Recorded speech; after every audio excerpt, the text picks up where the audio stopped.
Hi, I'm Noah, and I'm roasting every US president in order again. Today is part 2 of my roast of second US president and a man who looked like an owl that was afraid of mice, John Adams. Adams signed the Alien and Sedition Acts, wide-reaching laws which gave the president more power to imprison or deport immigrants and banned publishing false attacks on the government or its officials. It's not as bad as it sounds. You have to remember that if you're going to attack Adams, there was no need to say anything false. One of the acts, the Alien Enemies Act, is still on the books and has been used by the Trump administration to deport hundreds of people without due process in 2025. I can't imagine how Adams would feel to hear that a law he signed is being used by a tyrannical president hundreds of years in the future, other than being mad that the tyrannical president isn't him. Many people were prosecuted under the Sedition Act, including Congressman Matthew Lyon, who was imprisoned for 4 months for saying that Adams had an unbounded thirst for ridiculous pomp. Setting aside the fact that it's morally wrong, I just don't think it's very convincing for Adams to say, "Wait, I'm not full of myself, and I'll jail anyone who says otherwise." When Adams ran for re-election against Thomas Jefferson, his campaign was so ineffectual that some members of his own party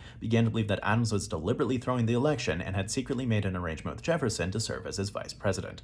By thinking that he should have been doing better in the campaign, Adams' colleagues made a mistake that I thought no one ever could. They overestimated John Adams' charisma. Adams lost the election in part due to a pamphlet secretly written by Alexander Hamilton attacking Adams' character, which, when it was made public, ended both men's political careers.